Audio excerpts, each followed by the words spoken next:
Hey everybody, I'm Corpsey. This is Initial D Special Stage Akino's Hachiroku Story Percent. As we can already see here, menu-wise, there's 3 junctions. We're only going to be doing the first one today because the other 2 are 2 separate stories. So the speedrun for this is pretty, not easy, but it's pretty standard. We're just racing throughout the story. We've got different mission conditions we have to follow, but not particularly because it's all just a ranking system. So we will start the timer in 3, 2, 1, go. And I'm here too, the host teleported. So yeah, get ready for great driving, great music, good vibes on a lovely Friday morning. So for this first mission, what we're doing is we're basically taking the role of the protagonist, Takumi, who is driving the well-known car, the Toyota AE86, which is now basically part of car culture everywhere. Everybody knows this car. Iconic. And of course, everyone knows the music from this, but first mission, what we're doing is we're basically trying to deliver tofu to the top of Mount Akino, in which we're having to keep the water as low as possible because we will mission fail if we run out of water. Yeah, this game's kind of known for its, there's still to this day Initial D games in arcades. The drifting mechanics are iconic, as is the music. And I do love me a good racing game. Normally a Crash Team Racing guy myself, but I'll always make time for some Initial D. Just unfortunately with the Initial D games though, is Sega has the reputation with these sort of games just to make every drifting mechanic completely different. So the drifting mechanic you'll see in this game, you can go to the newest game and it is nothing alike. Yeah.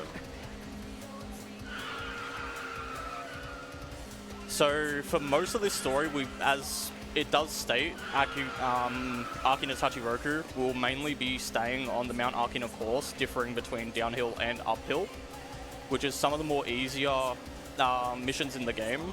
But we will be seeing some other locations which will have a little bit of a difficulty spike, but not so much considering that obviously ran this game thousands of times, that it's not too much of an issue. Knock on wood, obviously. Knock on wood. I think there's only one mission that's a little bit scary, but outside of that, that's not till the very end of the run. I'd say it's like, what, the second, third last mission, if anything. So that's mission 1. Really easiest set, easy. This game is also typically timed IGT, so you would actually add your mission times individually, but we're going RTA today. Yep. Of course. Was it like world record? LRT's about 49 minutes, and closest I've gotten is about, I think it's like 50 minutes with load time removed. So mission 2, I'm pretty sure it's the full time trial of Dead Downhill. So basically Takumi's now like, hey, we're just gonna go down the mountain because he's still doing daily chores, etc., because of course, he is the son to an owner of a tofu shop, so he goes around driving, delivering tofu.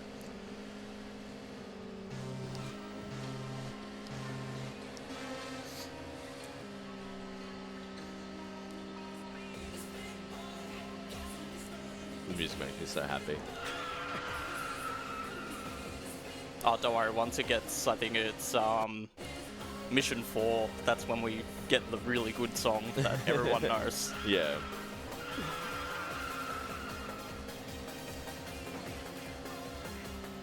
So in terms of calculating time for this game, obviously, as Saya said, that it's all load remove times, but when it comes to the actual levels themselves, we basically do ILs, because it's all just time trial. But when we're up against a rival, it can be different factors on how we can get faster or slower, usually depending if we can actually get past opponents when we're not supposed to. Because in the Initial D series of games, the hitboxes of cars are very finicky, where they'll be much larger than usual. So you can grind up against another car, but you'll get forced out for unexplained reasons. It just never makes sense. I've played Initial D for years and I still can't explain it properly. Yeah, a lot of the game as well takes place on these really tight, winding paths to sort of lean into the drift mechanics and everything. And then other cars being on these tracks as well. It's just nightmarish sometimes. Yeah, there are some courses, especially later on, where it's really hard to get past opponents, and usually you have to plan out which kind of turns you want to try and overtake them. Otherwise, it just becomes immensely harder to do. So even though I grind it up against the wall, it's not too much of a speed loss.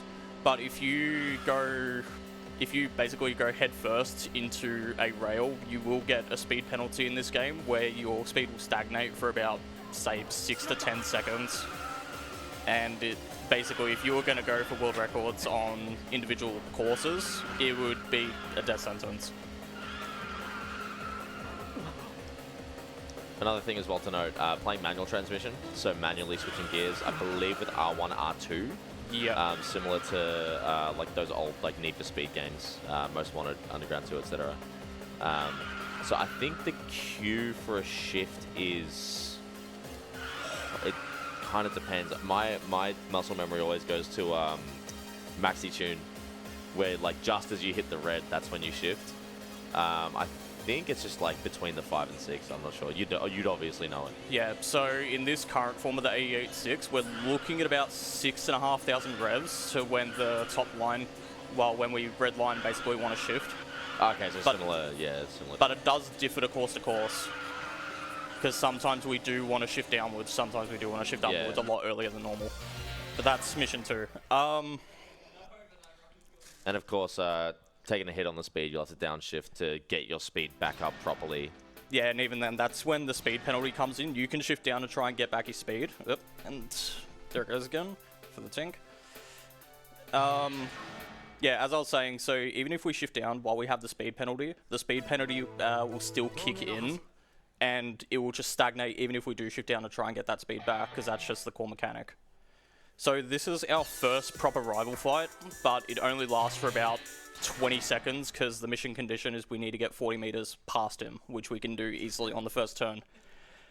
But this is also the second quote-unquote protagonist of Initial D, being Keisuke Takahashi, who drives the infamous Mazda RX-7. But this is the first time we encounter him, and it is, as far as the mission, I'm pretty sure what I remember it's called is the Ghost of Akino.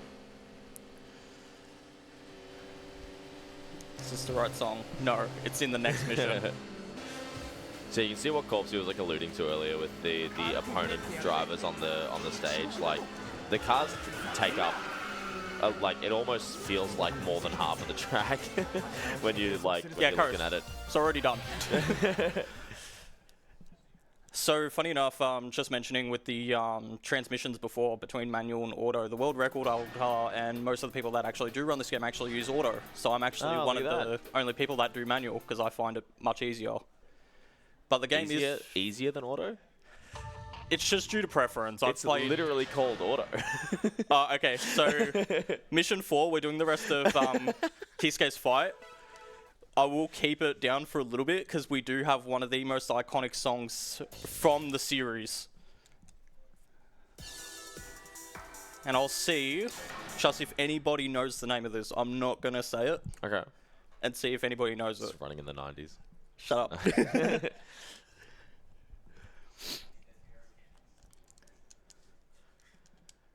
I still always say Keisuke's RX-7, and the spoiler on it, I always remember the one line that when Takumi first saw it, he's like, what the hell is that spoiler?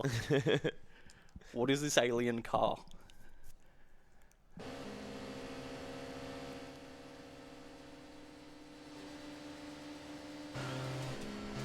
Yeah, oh, it actually was. I was joking. It actually is running in the 90s. Let's go.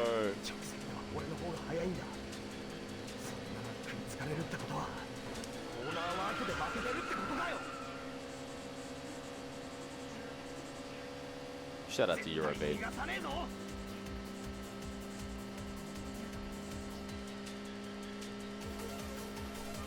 I can see the head bobbing in the corner of my head. Great. Crowd's literally moshing.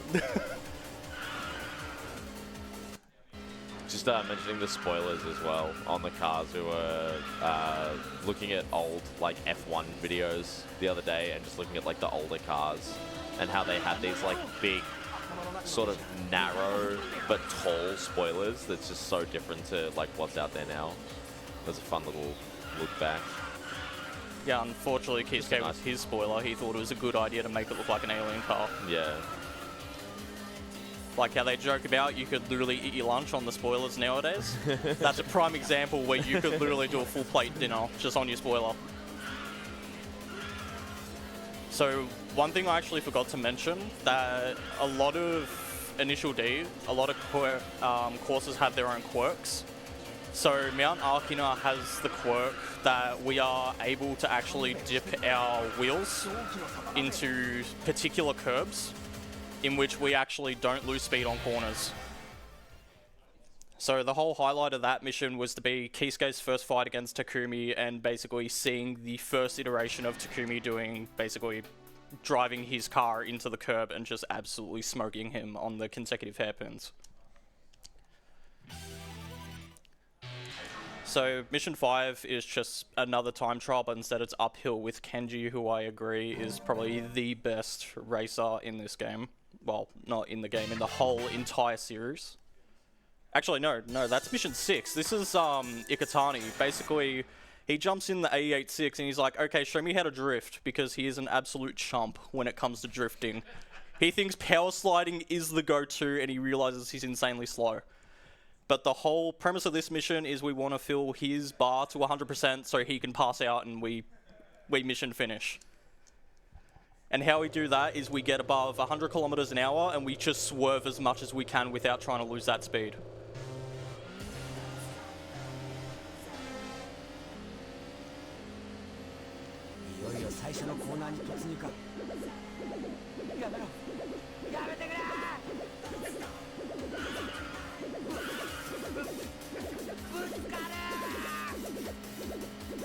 Dude, I'm so psyched for mission 11.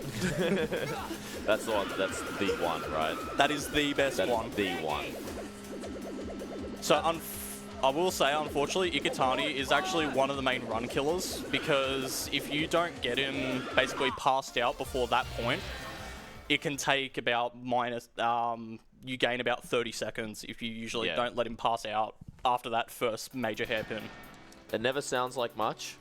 30 seconds never sounds like much, but it feels like an eternity. Yeah.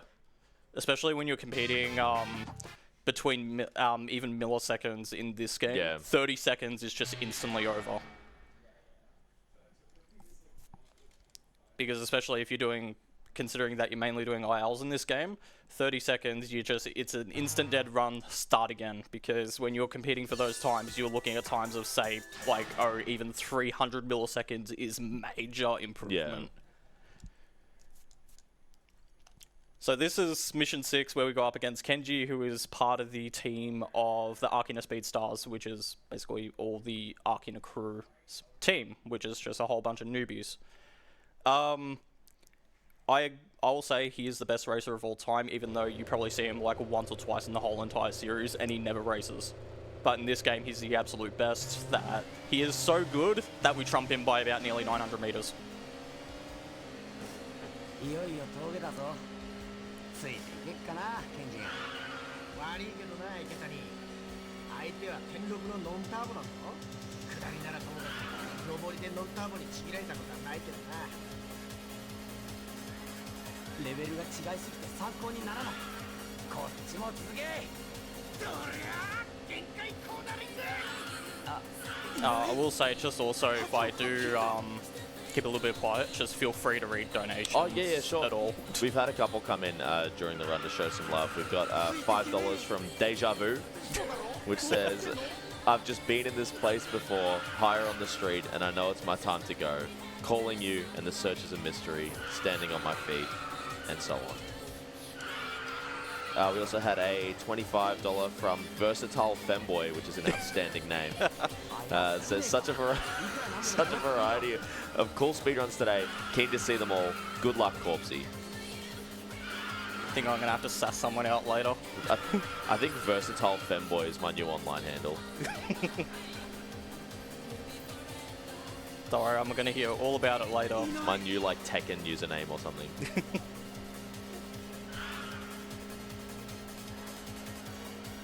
Yeah, if there's any more, just keep them rolling. No more donations. But also just a reminder, when you do donate, everyone, people, we've got incentives to donate to.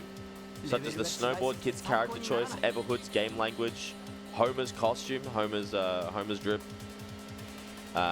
The Metro Fusion secret message, that's got $15 left to be met to add a little bit of excitement to the Metroid run. And also the Grinch language. English has a staggering lead of $245 to $15 with French in second place.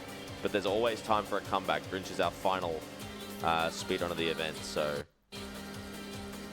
yeah, plenty of time to win some bid wars there, and plenty of time to get your donations towards some incentives there. Get a bit more bang for your buck as well. I honestly hope for the Simpsons hit and run incentive that Casual Homer wins. If Right anything. now, the Moo is in the lead, but there is some money towards the casual outfit, and again, always a chance for a comeback. I just remember I always think of PAX 24, I think it was. AusSpeedruns at PAX 24. Everybody, like 8 people got together and each put in like $100 to guarantee that Green Spyro won. Just right at the last minute, they all sniped it, so always a chance for a comeback. But I'm definitely an avid supporter of Casual Homer. Always need Casual Homer.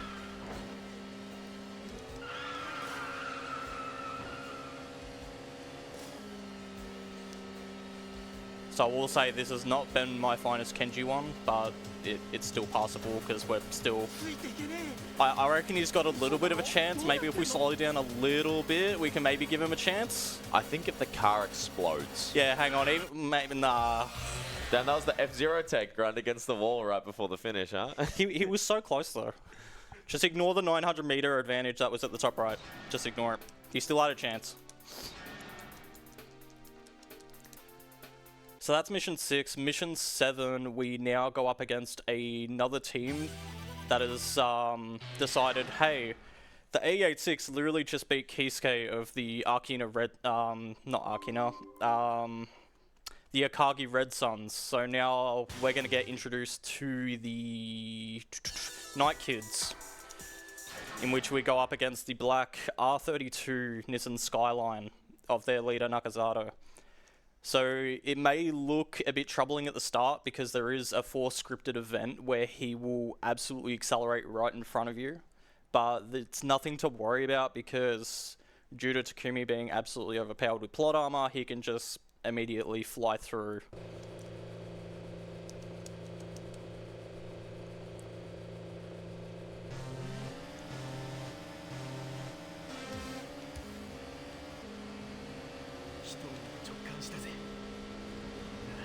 But even then, this mission has a special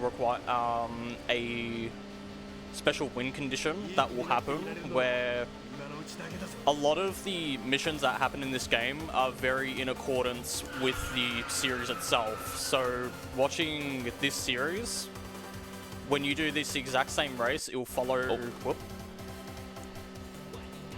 You're all good. We're still good. We're all good. Yeah. Yeah, so as I was saying, especially with this race in the series, that it's basically, oh, we do the consecutive hairpins and we overtake Nakazato and he decides to bin his Skyline. This follows the exact same route that the special win condition that we have is we just need to stay ahead of him and he will eventually retire because it will follow the story that he also bins his car because he just sucks, let's be real. But even then, this would be your first difficulty spike if you were very new to the game, that Nakazato would actually give you somewhat of a challenge. But even then, not quite.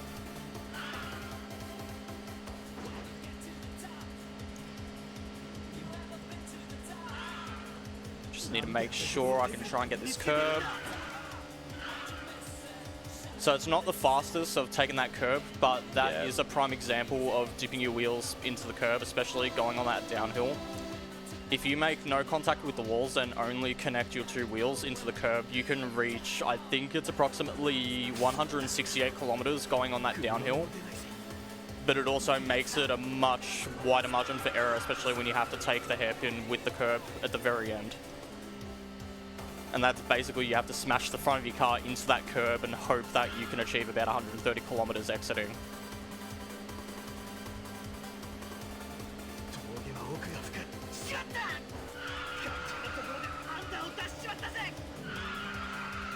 Yeah, so at this point, Nakazato's freaking out about how, oh my god, that this crappy little Toyota Sprinter Torrento is beating the Skyline. The Skyline is the god of all cars because it has all-wheel drive, and I'm losing to basically a rust bucket. But little does he know that he does not have plot armor, so it doesn't matter.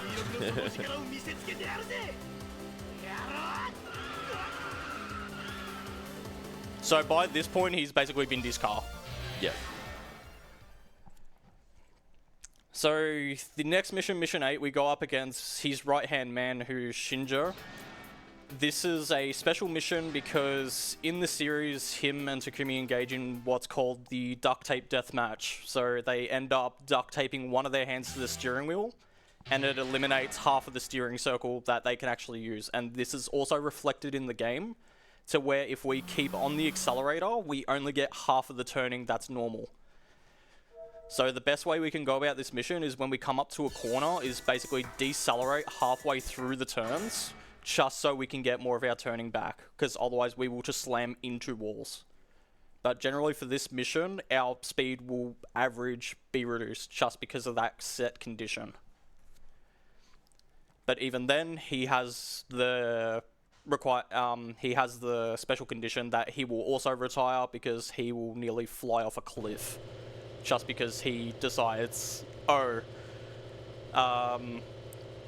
if I can't win, I'm gonna take you out with me, because he's a very dirty racer. And he just absolutely misses and just spins into a guardrail, nearly at the exact same point Nakazato does. So I'll give a little bit of an example of what I mean about the half turning circle. So coming this full speed, that's the whole entire analog stick compared to decelerating and having to shift gears down just to keep my turning circle up. And this is where the technique of mounting the curb actually comes into play, because it allows us to take these turns full speed without losing the turning circle. In this game, hitting the curbs is definitely most prevalent. You'll feel it where the car will just kind of take control, but in other Initial D games, it varies. So I can say the most recent Initial D game on the arcade, you'll feel when your car will get into a curb, but it will slide out any chance you get. I think it stops being prevalent about, I don't know, I'd say, I think it's Initial D5, maybe?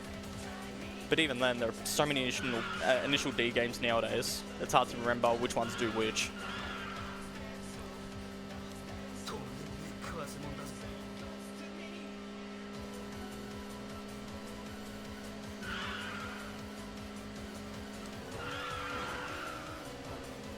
So if that was in normal driving conditions, that would have been a perfect curb on the hairpin. But because we had to reduce basically all of our speed, it's just, yeah, it's okay. But if you got anything, go for it. So we've got a $20 from Alexandra Rivanera, which says, great cause. Thank you, Alexandra. And that's it for now. But yeah, also just reminding everyone that we're raising money for Game on Cancer, who do early career cancer research support with a goal of making this the last generation of people to deal with and die from cancer. So all the money raised goes to them. So thank you everyone for your very generous donations. I think that, no, not quite. We're $503 away from the next head shaving victim as well. Which will be, actually no, I shouldn't spoil who it is. I know who it is, but we won't spoil that. So like every $5,000 we've got another victim for Lacey during the news. So definitely get a push to get that one to happen today. I reckon we can get So far we've had at least one victim every single news segment. We need to keep the tradition. Rip Jimmy's hair. Yeah, Jimmy had long hair too. That was probably my favorite head shaving segment so far. We had Jimmy's fiance in the crowd, almost on the verge of tears, Yeah. watching him get his head shaved. Everyone give a salute to Jimmy's hair. Rip. Thank you. 07. Now has to deal with the head of a tech deck group. Yeah. There's just like 4 people so far that have just become bald during the event, and we've just been rubbing our heads together. I shouldn't include myself in that. I started shaving my head years ago. But it's been great. The funny thing that everyone's learning with the head shaving, because originally a lot of people wanted to do like a 2, or like not a full like down to skin, like go for like a shorter buzz. What a lot of them are learning this weekend is that when you do shave your head like that, your hats now have grip. It's just something that you wouldn't really think about, you know? No. So Mission 9's another downhill, but this is the last downhill in Akina we will do for, I'd say, 2-3 missions. But we're going up against Keisuke Takahashi's older brother, Ryosuke Takahashi, who drives also an RX-7, but it's a older RX-7, and honestly probably my favorite car of the whole entire series. Also doesn't have the spoiler. Well, it has it has a tiny spoiler, Yeah. which is... They all do, but like not the spoiler like the other one has, the alien one. Yeah, no. Even then, Keisuke kind of gets a brain later on, and he's like, okay, this is kind of too ridiculous, and he puts the stock RX-7 spoiler back on. But even then, later on in the series, Keisuke's RX-7 goes through a whole massive upgrade, gets rid of the pop-up lights, makes it so it's fixed headlights, he gets a big GT wing on it as well. And if anything, I actually can't decide which versions of his car looks better, because they go through dramatic changes. The only one that doesn't is actually Takubi's AE86. The only thing that it gets is a carbon fiber bonnet, and that's about it. As it should. As it should.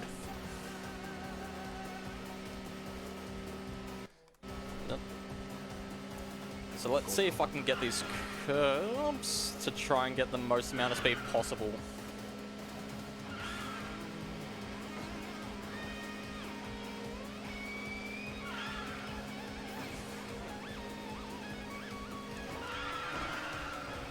So that's a better exit. Nearly 129 exit speed on that curb is really good because we don't get the speed penalty either. So now we just ramp up speed coming straight into section 3. So with this one, because I've only watched your expert gameplay. Yeah. If a mission's failed, you just retry, right? Yeah. Okay. So in this case... It'll just be time loss. Yeah. Yeah. Basically, if you fail once, it's... Well, in the case of if you're learning, it's whatever. You can always just try and reset it. But if you're trying to actually go for times, one loss and it's, you're resetting. But there's only very few missions where the mission conditions can be very awful, or they decide they want to rubber band pretty hard. Yeah. But you won't see that until probably the last few missions. Yeah. And even then, it's usually a multiple of factors. It can be the rivals rubber banding, it can be the course you're playing on, etc., etc. So when you go to practice this game, if you want to practice particular missions, you're not just practicing the missions themselves, you also got to practice the course to remember how to take your turns, etc., etc., because doing the mission's only about 50% of the battle when it comes to learning this game, honestly. Rubber banding as well, pretty common term, but basically just means that the further you get away from the second place or third place or whatever drivers, they'll gain a speed boost to catch back up in the same vein of when you take a rubber band and stretch it and let go, it'll speed back up to sort of keep it all in the same shape. Yeah. That's usually one that a lot of people know though, but I guess just for the uninitiated, you never know. Yep. So that's basically the end of Akina for a few missions, because we will be coming back in mission 13, I believe, well, stage 13. But right now we're going to take on Impact Blue, which is the blue S13 Lady. But we are going to a different course called Yuzui Pass. Thing is, Yuzui Pass is very unique to this game, because Sega have a habit of, when making these initial D games, they'll throw in courses and then remove them and throw them back in and remove them. Yuzui Pass is one of the only courses where they've had it in this game and have not brought it back. They've had the Circuit of Yuzui, which is perfectly fine. It's been in nearly every game that they've had. But Yuzui Pass, it's been only this game, as far as my knowledge goes. This is where I talked about earlier that we can get ahead of opponents at certain points when we're not supposed to. Yuzui Pass, it's a lot harder to do so, just because of how narrow these roads are. And also, hitting a curb in this course is a lot more punishing because the speed penalty is a lot more unforgiving. So that's one case where we can actually get ahead. And we can basically just stay ahead the whole entire time. Because if we don't get ahead of her at that particular point, she will just basically hog the middle of the road, and due to the very bad hitboxes in this game, she will just nudge you back out, which just makes it really hard to pass her until certain points. So for this mission to be completed, all we're doing is we're basically getting to about section 4, so we're not completing the whole entire course, because she will eventually also go, hey, this A86 is way too powerful, why is he so good on a course that he's not familiar with in our home turf, and just decide, nah, it's over. I'd say, if anything, when it comes to my experiences, this is probably the hardest course for me in terms of practice. Just because, obviously, a general racing term is racing lines. Racing lines are very hard on this course, just because you do have really sudden corner turns. Yeah. As well as how the turning mechanic works in this game. That if you get too far into a corner, the car kind of does a little bit of gravity shenanigans to try and force you back into the middle of the road. It's probably something I should have mentioned earlier, but in particular with this game, that a lot of your turning circle, it's not just coming from, say, going full analog stick to the left or to the right. You've probably noticed that at some corners, I will actually flick outwards to the corner and then turn back in. This is an actual term in racing called, I'm pretty sure it's called the Scandinavian flick, which is basically a transfer of, especially for rear wheel drive cars that are notorious to do this. It's a very rally where they'll use the imbalance of the car to get more of turning. And that physics applies in this game. And then they decided, we're not going to do that anymore, because it can be a bit confusing on how to do. And it's the same with Initial D. In every other arcade game, that every turning, every drifting mechanic is completely different. And if you try to learn one, you're going to have to learn another completely, because you just can't do it. So, especially the PS2 version is actually a port of the third arcade series game. If you went and played, so there's a retire. So if you went and played Initial D 4 on the arcade, the drifting mechanic for that is so obscene that you're forced to play in manual mode, and the way to actually turn a corner is you're basically downshifting and hard shifting on 2 gears at once. Which sounds confusing, but it's literally just, say you're taking a drift in 4th, is literally you're downshifting to 3rd, then downshifting up to 4th in a matter of a second just to get the car to basically imbalance itself. I think there's a similar thing in Maxi Tune. That's where Maxi Tune is where most of my knowledge comes from as far as mechanics adjacent to this. Here we go, Mission 11. Yeah, Mission 11. This is the mission, folks. Oh, so yes. We're going up against an S14, which is perfectly fine, but I like to dub this mission the screaming stage. I will keep silent for this because my silence will explain everything as to why I call this the screaming stage. It is probably one of the best things you will hear this week. Possibly. Possibly. Best thing we'll hear so far. So what I'll actually do, I'll do a little incentive here. $10 for every time. Oh, 雨さえ降れば俺のキューズはターボ車だってちぎれるんだ上等だぜ So every time there's a scream, I want the crowd to count. 何手強いっすよ圭介さんどうすっかな 2. Does that count as a 3? Yes. Okay. 4. 5. 6. あっけなく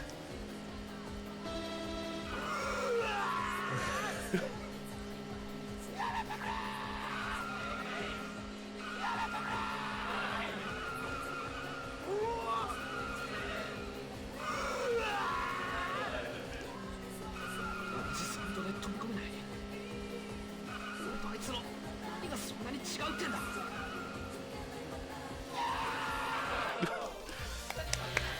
So how many screams? That was 12. It was 12. Alright, so after this, I'm donating 120. Yeah, so that's the reason why I call it the screaming stage, and also known as the best mission in this game, because the more you drift, the more he will scream. Yeah. In terms of the whole speedrun, that's the one that makes my day every single time. I always make sure, even if it's a dead run, to get to that mission, because it will always warm my heart to hear a teen screaming in the back of an 886. Oh man, I failed mission 1. Time to play the next 10 just to make sure I hear the screaming. Don't worry, the screaming's just basically the dead time. It's just reminding me. I'd say the voices in my head, but that would be too much of an understatement. It'd be more the screams in my head. So we also do have, we've got a $5 from 8-Bit Waluigi that says, I didn't realize Casual Homer was so behind. Put this towards Homer getting his bum out. Thanks to everyone for running a great event. And we also had a $5 from ASOG. Not 100% sure on the pronunciation, I do apologize. SMH, I can't believe how many spoilers we're getting from this femboy anime run. Donation towards naming Epona Hose. I hope that was meant to be Hose and not the existing Haunts. I'll add it as Hose. Let's get Hose added.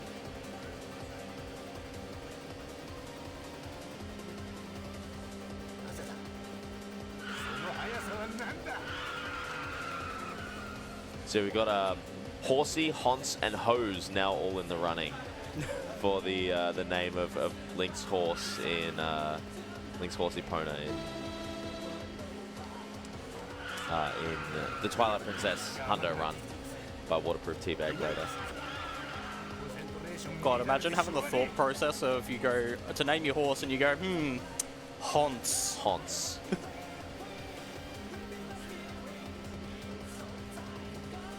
Alright, so mission 12, we're actually back on Arkina, just because a new team has decided to come in and say, oh hey, you defeated Ryosuke Takahashi, and he's like one of the best racers in Japan.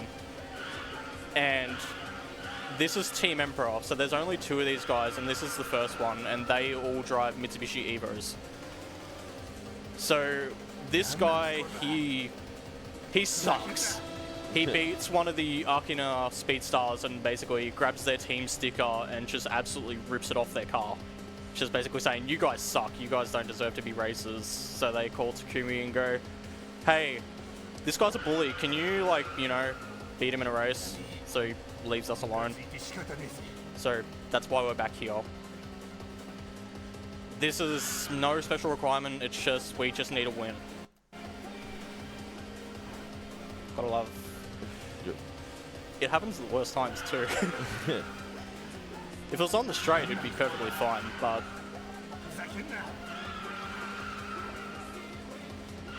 But it's okay. Arkina's pretty straightforward. Arkina's a very straightforward map to run, but it can also be very technical once you are going for time, because obviously its quirk of obviously mounting the curves and everything, and even just aligning on it can be pretty whack, even if you're going off standard lines. Usually Initial D says nah and makes the racing line completely different. so are coming up. が甘くなってきてますイライラするぜコンセントレーションに乱れてしょうがねえ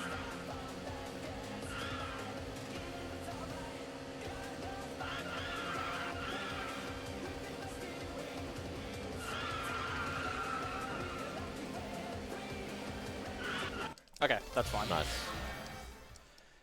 So now the next mission, I'm pretty sure we're actually going to a new course, being Akagi, where we will race the leader of Team Emperor, who is known as Kyoichi, who drives a black Mitsubishi Evo 3. And there you go. He basically got beaten. Kyoichi's like, you suck, so we'll just slap him. Because he completely underestimated a beta of an A86 that is not a beta, because plot armor. Actually, no. This is a manga exclusive story bit. I do not know exactly what happens, but it's some time trial in Akagi where you are driving a completely different car, being the 180SX, and you're trying to impress this girl called Mogi. But in the 4 dubs, her name is actually Natalie, and I will mention this when we get to Kyoichi, but the English dubs of this series has some very interesting English names. Yeah, oh no, yeah, you were telling me about this. I didn't actually know this with the English translated names. So the special requirement for this is, okay, so it's Natsuki. So she goes by 3 names, Natsuki, Mogi, and her English translation name is actually Natalie. But all we're doing is we're basically just trying to impress her, going fast, drifting, the usual. So in other words, they could have gone... They're doing this all on a mountain course, when little do they know they could have been doing this in a McDonald's car park. The amount of effort they go through to do this sort of stuff, I swear. Yeah. But you gotta do the iconic winding paths. They're just, it's... Come on, mate. Yeah, but the McDonald's car park has that when there's cars parked around. It's just a little bit more collateral. But you didn't hear that from me. Alright, so now we're going to go up against Kyoichi on the Akagi downhill. So there is a special requirement. This is one of the only times where we will actually not win, because it is a scripted event in which... Spoiler alert, the A86 is not as invincible as it seems to be, and our special requirement is we need to keep within about 150 meters before a certain point where our engine will blow up and the A86 will be unusable. So Kyoichi is one of those people that have a very interesting name when it comes to translations. So in Japanese, his name is Kyoichi. In the English version, they decided out of all names they could have called him, they called him Kyle. Just Kyle. Just Kyle. So they're like, oh hey, we got Kyoichi. How can we make him sound absolutely More not American. that great? Yeah, more American and not as cool. Alright, we'll just give him the most, probably... worst name ever, and no offense to any Kyles here. I was about to say, there could be Kyles in this room. Any Kyles in here are cool. This Kyle, though, however, sucks. If you're Kyle, we promise you're cool, but anyway. I just remembered with his car, there is a notorious meme that came with his car just because he did decide to put a loud exhaust on it, and it sounds like it pops every time. And it's just one meme, and he just goes, damn it. It's gonna annoy me now what the meme's called, but it's everywhere. But basically, the Evo is so annoying to the fact where even they commented on it to where it's just an exhaust popping. So if you hear any hoon possible with their very loud car, and it absolutely annoys you, this is what his car sounds like, and there's the engine below.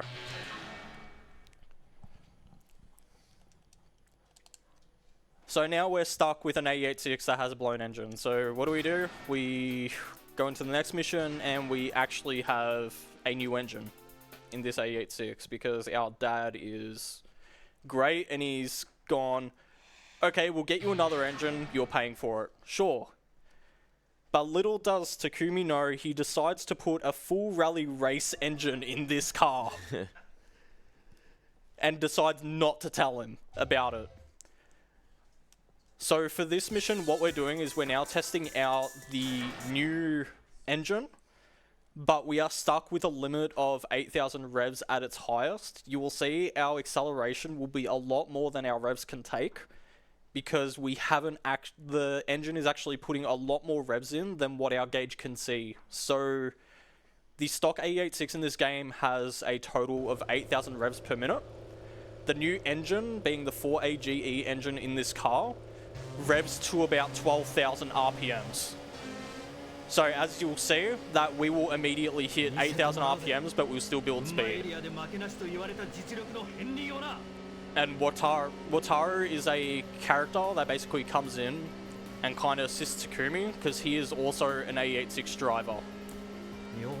But he says, oh, your car's kind of crap compared to mine. Because mine's supercharged and yours has no turbo, it's just an engine. My car go vroom vroom, your car go And what we're doing is we're trying to prove him wrong in the sense of, oh, our engine's actually pretty good, but we're kind of limited because we don't know that our engine put out a lot more power than normal. So this mission is just literally a standard time trial, except our speed is just reduced because our revs are limited. But if you got anything, go for it. There's still just another time trial. We've got $10 from Drac that says, those screams will haunt me. Let's go, Corpsey. And also, want to thank the sponsors of the event. We've got Urban Climb, who have provided 7 prize vouchers for any urban climb within Australia and the associated gear hire. So if you like rock climbing, anything along those lines, I went rock climbing actually to an urban climb for the first time very recently. Unfortunately, can't go to this event because I've got an injured hand. Awesome, awesome time, awesome place, and great fun. There was also Gigabyte who provided the monitors, the MO32U monitors. That's $50 minimum donation to go into the running to win 1 of 2. And then also thanks to an incredibly generous community member, we've got a Switch 2.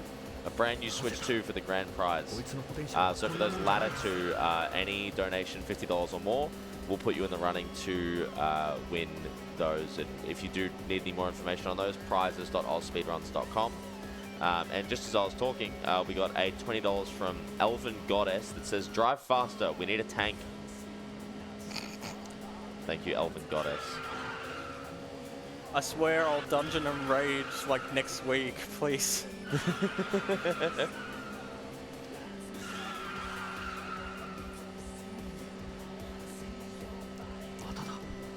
That also does get us a little bit closer. I'm harping on it because I want to see it, but $463 more and we'll have another head shaving victim for Lacey. I bet Lacey is very thrilled considering. Oh, she's loving it. She's loving it. Lacey's absolutely loving it. But I do also have to say, Lacey is horrendous with the clippers. Every single one, like every single person that's had their head shaved so far has needed to go and like get it cleaned up, and it's a terrible job. So we should all be grateful that Lacey is not a barber by trade. But still appreciated that she's shaving everyone's head. Nicely done. Alright, so the next mission being mission 16, I believe it is, because I don't keep track of this. This is why I keep Splits to keep track for me on what mission this is. But after this, we're basically going to a new course, and we're going up against Wataru, so this is a battle of the A86s. Unfortunately, this mission is the longest mission in the story for Akina's Hachiroku, because it is a 3-round mission. Okay, it's stage 16. So it's a 3-round mission on the exact same course. So we'll be starting going inbound, and then outbound, and then back inbound again, because the story goes that the Battle of the A86s basically went for a whole single night, where they kept drawing, so they had to keep going. And it was just basically an endurance race for the both of them. So for this first third, Wataru will actually get in front of us, but we can overtake him. But you will see now that we do have the fully upgraded AE86, in which our rev gauge now goes up to 12,000 RPMs. On the topic there, actually, we do have a $100 from Tofu Boy that says, "Let's go Initial D. It was a crucial part of my upbringing. Send that 86 to 11,000 RPM and gotta run your way to victory." Thank you, Tofu Boy. Base donation. So if we can actually kick into 4th gear here, in some particular turns we can overtake him, but this is where that janky hitbox I mentioned kind of comes into play, where he will just hog the middle of the road and make it really hard to pass. Whoop. Whoop, where are we going? It's alright, we can still catch up. Unfortunately with this mission, if we do hit a speed penalty... Okay, so we actually lost that, which is unfortunate, but I did plan for a count of this. That was just very unfortunate. Very unfortunate timing. This was kind of the one thing I was actually worried about. I can fix it if needed. Yeah, if it gets really bad, then yeah. Just because it is a 10-minute course, and if you fail at any point, it is back to round 1.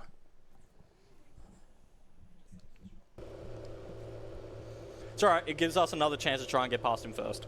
Because if anything, we can use the janky hitbox to our advantage, and he can actually kind of push us, but kind of not at the same time. Just because the AI in this game, and in any Initial D game, for some reason, if they are trailing you and they are hitting the back of your bumper, they will hit you with the force of 1,000 suns and immediately push you out. Where we are just kind of like a wet noodle to them. But I will just kind of focus up just for this course, just due to how long it is, because in terms of split, we're looking at about, I'd say, 10 minutes just on this course doing for this mission alone.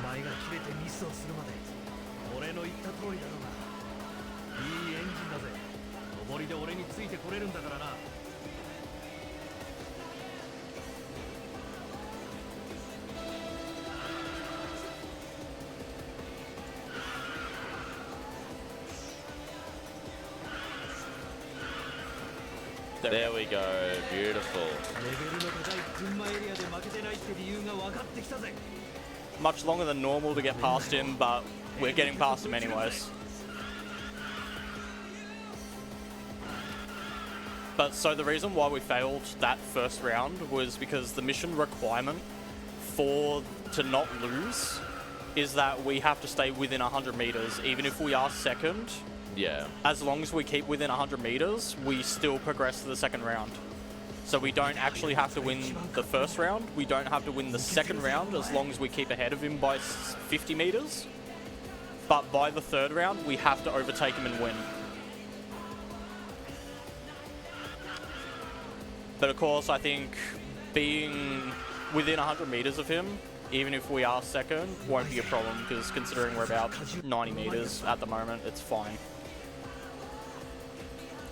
But as I was speaking about the speed penalties, as you've clearly seen, I've hit a few corners and you can see that our speed has kind of stagnated quite a fair bit. The highest kilometers you can average, you can kind of get on this course is about 120 if you are managing to scrape the back of your car on these walls, which are very finicky with the speed penalties. If you hit the front of your car into a wall, it will speed penalty depending on how hard you hit it. If you scrape the back of your car, it's not that bad.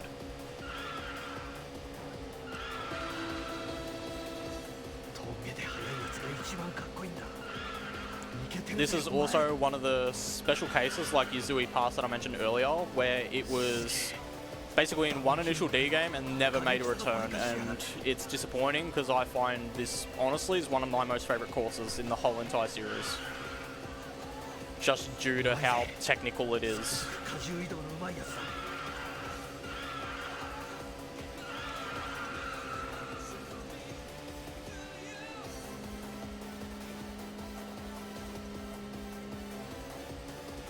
So we're coming up to the end of round 1.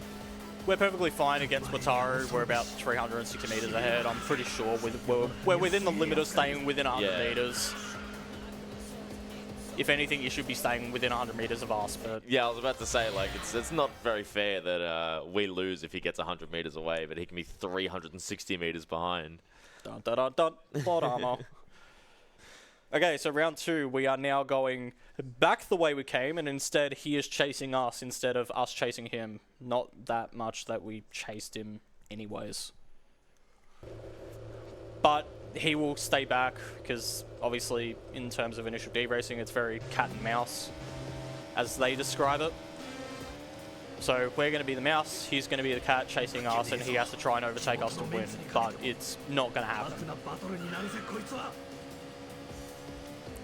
Because he will start a little bit late, that's his mistake.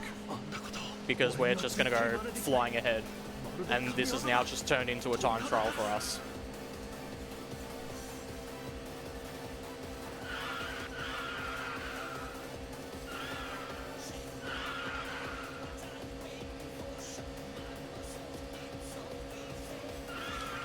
There you go, there's a little third-person view for you.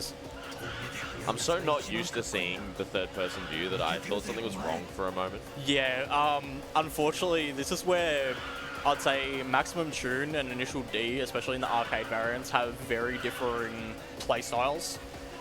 That Maximum Tune... Yep. You're good, you're good. It's okay, I'm going the wrong way. Thanks for that. Oh, hopefully. We can do a quick tech pause after this. Should maybe be okay. Maybe. No. Okay. Yeah. Brief tech pause, folks. Sorry. Just gonna take a quick, just a quick pause here. 1 second, folks.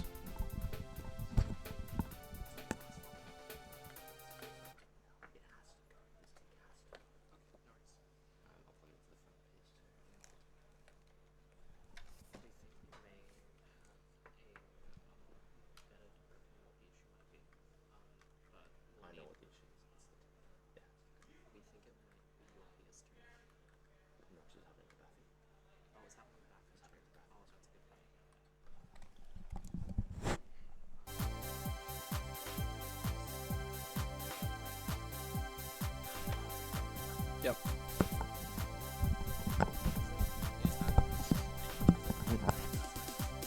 It's too wide for how it is here. But Sorry about this, folks. Just getting that fixed up. yeah, awesome. Just had a little minor tech hiccup there. So we're just getting that one fixed. All right, let me know when you're ready to restart the timer. Yep, just make sure. Yep, they've got stuff on. Yeah, alright. All right, game on. Thanks for your patience there, folks.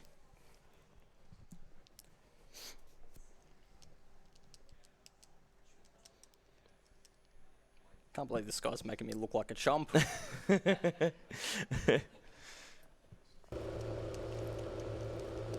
That's right, it just means slightly more initial D for you lovely people at home and in the crowd. Shout out to everyone coming in to watch.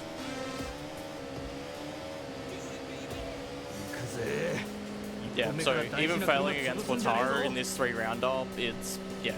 If you fail once, dead run because you're all the way back to the start. Yeah. And that's what makes this speedrun so grueling. If you're not good at this course, it's just, yeah.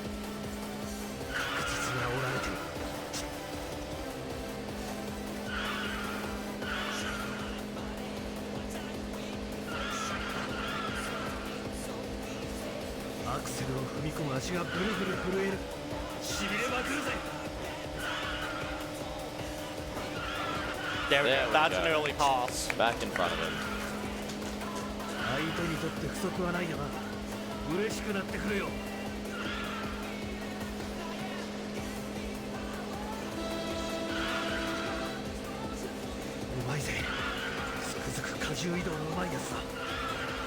Yeah, so unfortunately, as I was mentioning before, we decided we wanted to go backwards. So varying between first person and third person between maximum tune and initial D. So maximum tune, they much prefer third person just because the camera's overall better. Unfortunately for initial D, it is mainly played in first person because, let's be real, playing like this on a very narrow road is not the greatest because you can't really gauge where the front of your car is, especially since every car is different. But one of the quirks initial D does have is we can actually turn our headlights on and off.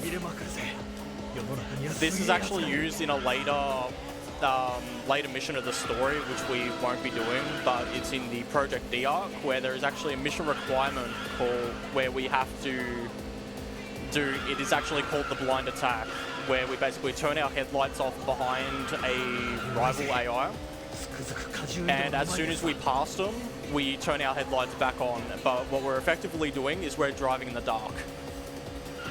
So we can see we're well lead into here, but unfortunately initial D3 is not the greatest for this mechanic. Later initial Ds did it better, but if we turn the headlights off, it completely dims most of the course. It's still very visible, but it's not ideal compared to having your headlights on. But honestly, it doesn't matter. Like, you could literally play the whole game going like that and it wouldn't matter. Just strobing with the music.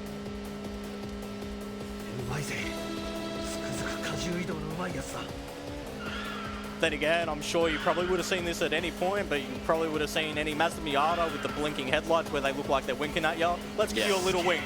Yeah. There you go. There's your little wink. The one like light comes down.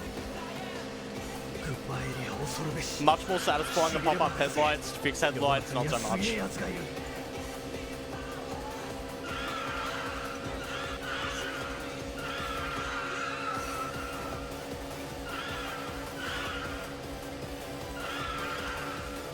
Yeah, so there you go. Now we're hitting relatively the top speeds of this course being about the 125 kilometer mark. Because a lot of this course, to get most of your speed, obviously besides not hitting the walls. So that's round one.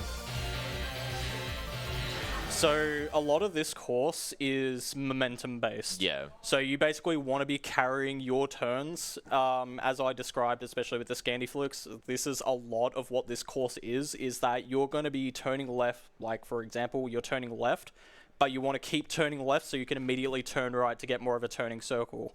Because once you decide to straighten out, you just start what's called understeering, where you don't have enough steering, and you just end up crashing into a wall.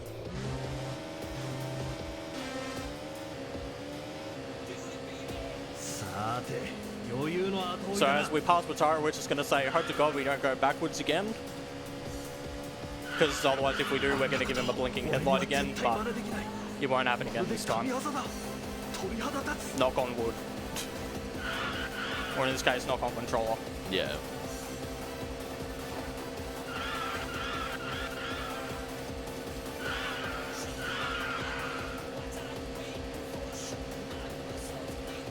Yeah, if you got anything to go off, that's perfectly fine as well. Nothing yet, but yeah, I guess just a reminder for if people do want to throw some money at us and support a great cause, plenty of incentives to contribute to, such as yeah, the Simpsons Hit and Run Homer outfit. Casual Homer, please make a comeback. The Link and I almost said Zelda name. The Link and Epona names for Zelda Twilight Princess Hundo. We do have a Pizza Tower Kill or Spare Snotty bid war as well. FIFA World Cup, Team Choice, a bunch of stuff, and Grinch language as well to close out the event. So if you do want to get a bit more bang for your buck, I guess, there is those incentives as well. Just in your message, type what you want the incentive to go to, and either myself or whoever is hosting at the time will add that to the appropriate incentive.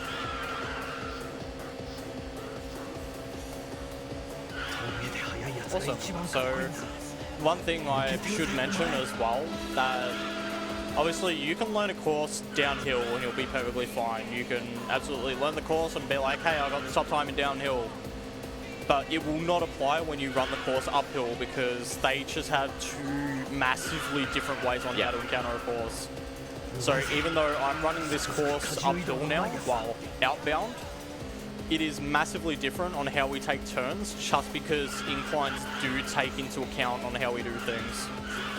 So since we are going mainly uphill now, most of our speed is reduced because gravity.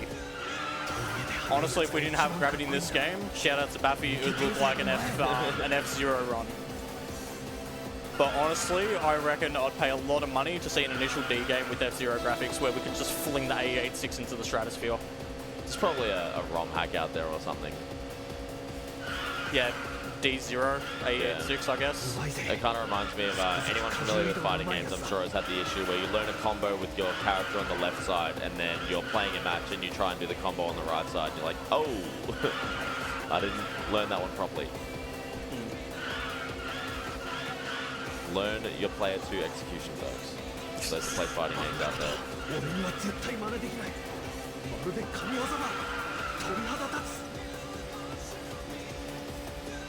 Okay, so we're getting near the end of round 2, so we've hit the bottom of the bottom of the course, in which Takumi and Wataru will turn around and basically, at this point of their racing, they're at the end of their ropes to the point where they are both absolutely fatigued out of their minds.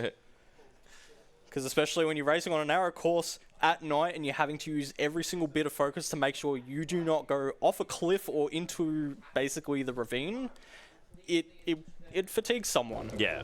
Like, people can understand driving at night, fatigue. Yeah. We can all agree to that. Now imagine trying to do this at 120 k's an hour. Just double checking actually, was this one the last mission? Yes. Yes, yeah, okay. So should I be ready on time? No. So last for this, I think there's 3 missions after this. Okay. Because it goes up to stage 19. Gotcha. Yeah. I'll tell you when it's coming. Yeah, no, I gotcha. I just wanted to make sure. 'Cause I'm doing double duty here. Yeah. It's all cool. I'll let you know. Yeah, no. Yeah, so we can still get ahead of Wataru. It's the same as before. He just kind of is a bit more erratic now, just because he is fatigued as well. So we'll try and squeeze through if we can. Oh, barely not. Nah, at that point we would have passed him if we had a bit more speed, but it's alright. At this point we just need a win.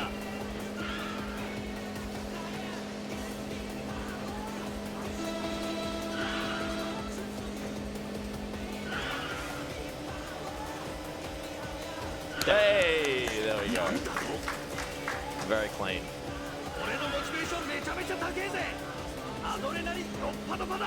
Even Wataru agrees, apparently. Yeah.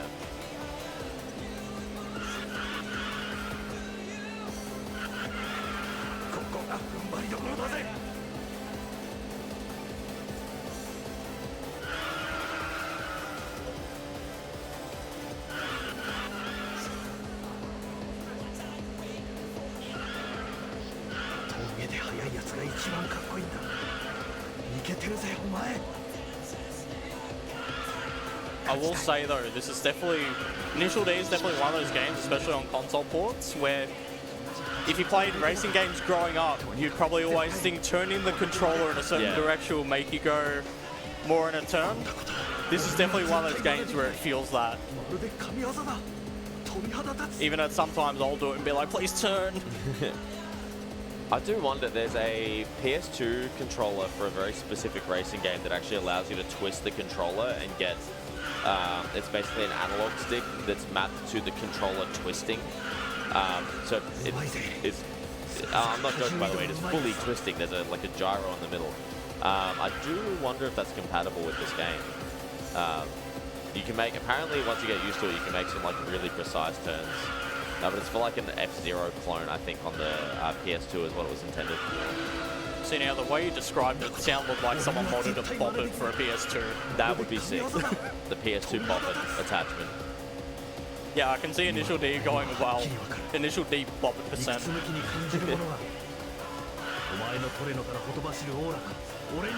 Then again, it makes Screaming Stage about 100 times better every time he screams at the bobbit. Bobbit, twisted, scream it. Yeah, but so when you get to that stage, it's just scream it, scream it, scream it.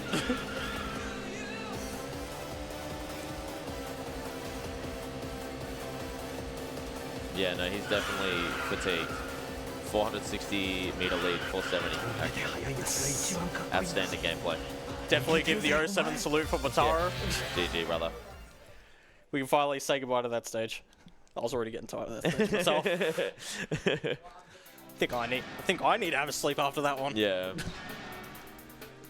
Alright, so that's the last we'll see of that course. So now we actually go to a new course. In which, even though I can't remember the...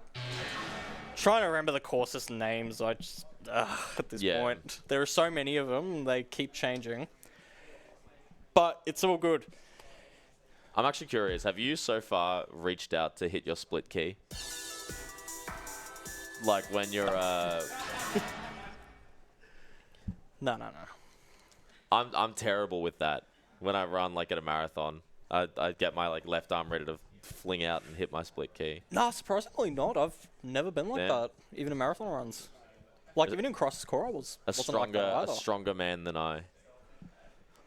Then again, I kind of hard-habited myself to Dragon's Dogma 2 doing that. Yeah. Because I just literally made one split for Dragon's Dogma 2, and it was just called Just Play the Game Stupid.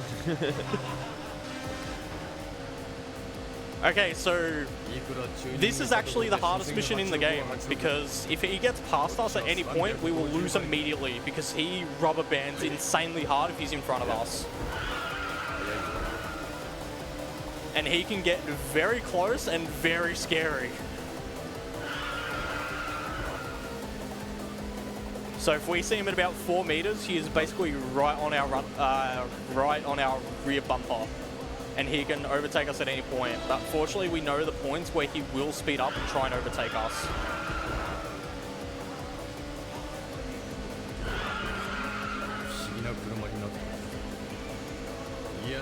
It's a significantly wider path as well, which makes it a bit harder. And much steeper hairpins as well, where we will actually see a lot of my speed will be balanced between the second and third gears just for these hairpins, because they are very sharp and you cannot take them at full speed. Later games made it a lot easier to do this, but in this version, no way. But fortunately, this course does have a quirk to it, but there are only 4 turns in this course where the quirk will happen. We can do it, usually want to do it because it's a lot quicker, which is basically we jump the insides of the cliffs where there are no guardrails. It may sound absolutely insane, and may look like we're trying to replicate F-Zero, but trust me, it's cool.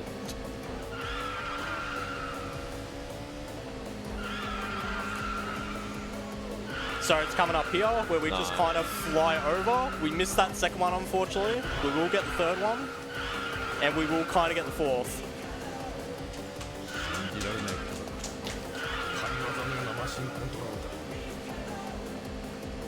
So those 4 corners are so iconic, especially within the series of jumping cars, that even you can go on YouTube and you can look at people that have done basically pseudo Mythbusters to see if your car will survive making these jumps. Just a reminder to drive safe, folks. Yeah, please do not go to Japan. Considering this is a real road in Japan, please do not go down and do this.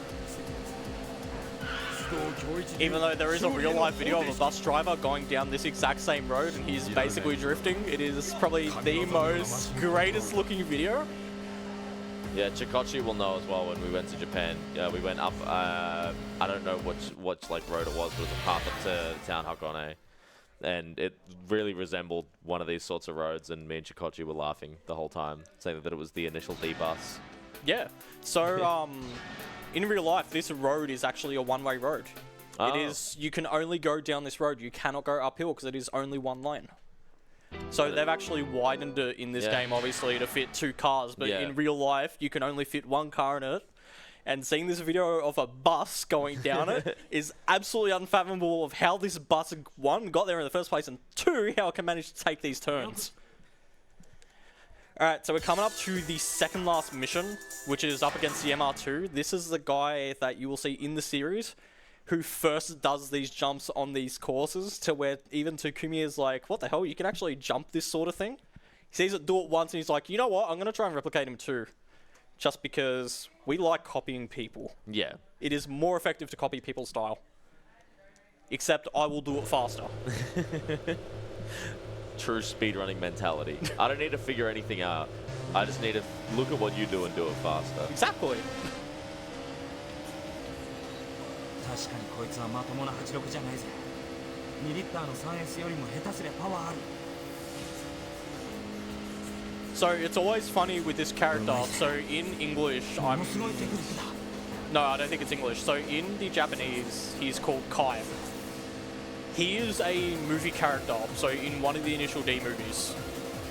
The whole premise for his story is that we are racing because his dad is out of bet that he lost to our dad. So you remember the whole...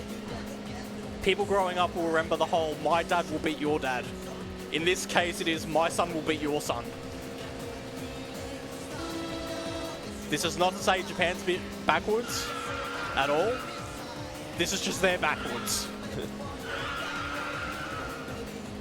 Their version of it. My dad works at the tofu shop. Yeah, the American version is my dad works at Blizzard, but in this case, this one's my dad works at a tofu shop.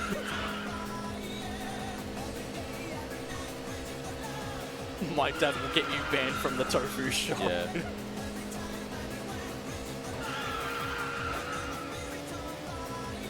So, actually another interesting quirk with this course, especially in later games, is the leaves on the ground actually do affect the car in later games, in which they will actually make your car oversteer because you will lose grip if you go on these leaves, but in this game it doesn't happen. Later games you will lose grip if you go on those leaves, and it can actually be used as a time attack strategy, surprisingly enough.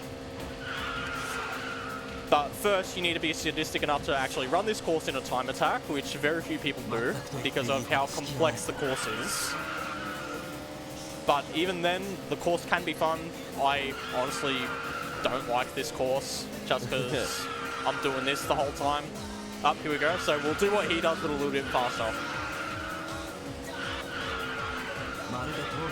There we go, we got all four of them. Nice, nice.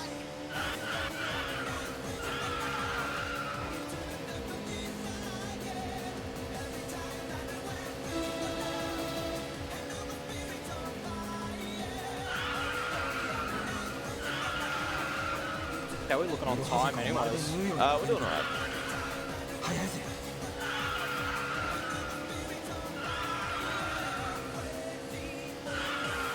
So I think even with the mishaps should be close to estimate as far as my knowledge goes, so hopefully.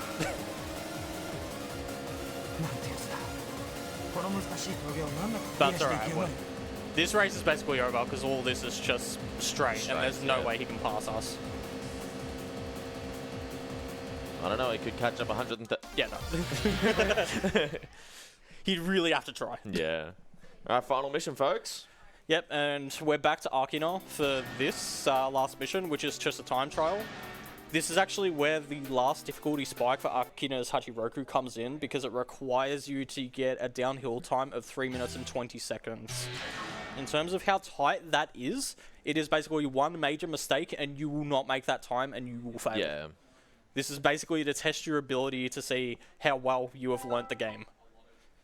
Especially on Akina, because after Akina's Hachiroku, you are barely on Akina anymore. I don't think you're on Akina until about the Project D arc, and even then, it is the hardest mission in the game, because it is another time attack. It's a time attack and a rival, and one tiniest mistake, he will instantly overtake you and fail the mission. But fortunately, we won't get to that because I lose my mind every single time I do that mission. It is the whole reason why I did not want to do it.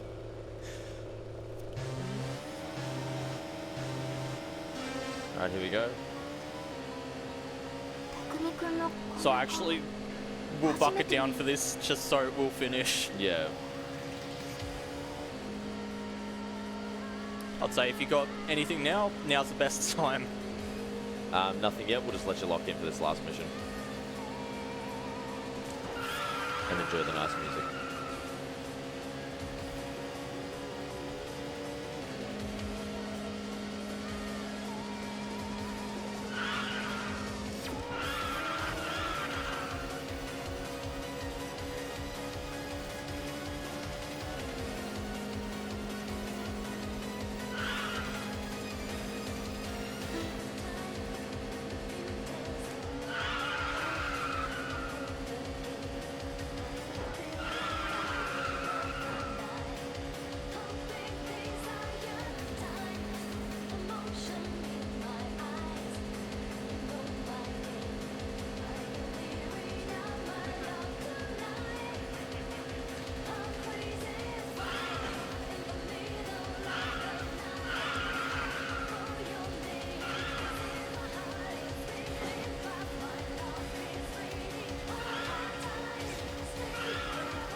Gotta do something on the straights.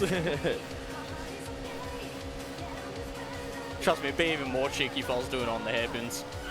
Don't. I'll get nervous. Oh, you want to get nervous, huh? No, please. Are you sure? No, not F-Zero again. What, are you sure? Kind of dim it a bit.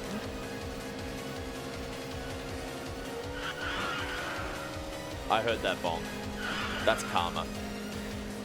I'll sit in the curb, it's fine.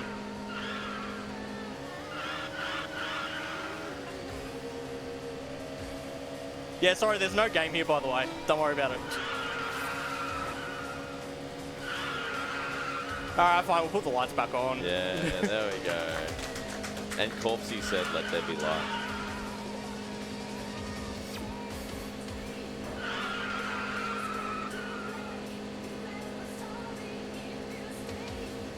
So, 33 seconds, and we're about halfway into section 4.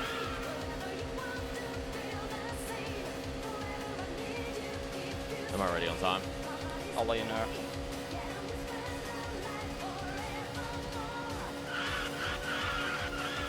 As soon as I cross the line, it will be time. Gotcha. And time. GG.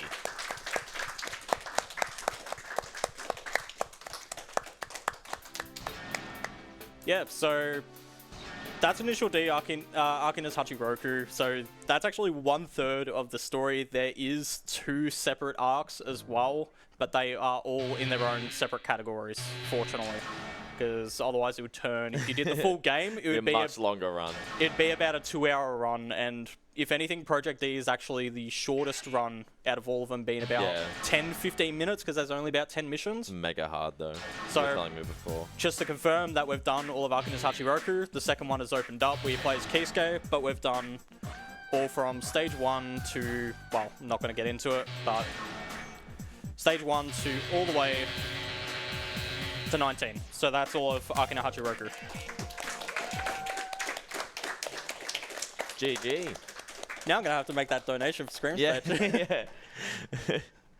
Which is all Scream Stage. So, yep, we're all good. That's the whole run. See you later, folks. See you back for FF15 tomorrow. Tomorrow. Thanks for that, guys. See you later.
Good afternoon, everyone. I am Little Crochet. I'll be your host for the next couple of runs.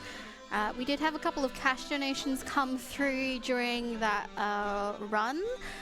So we've got $5 from Worcester, which is going towards Australia in the FIFA World Cup 2014 run.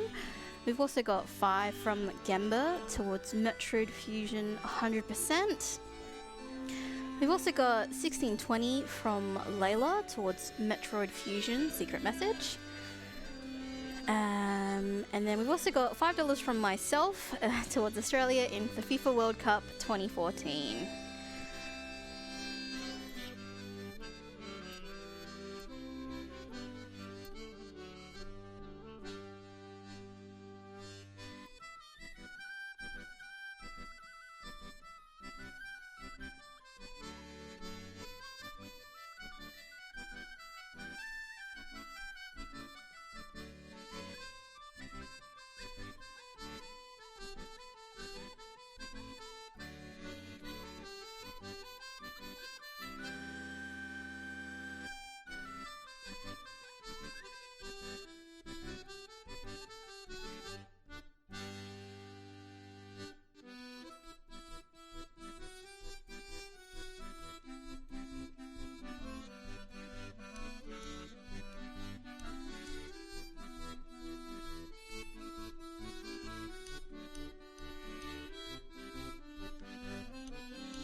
Alright, looks like we are ready for the next run. Splatoon 2 Octo Expansion with Duck 700. Take it away.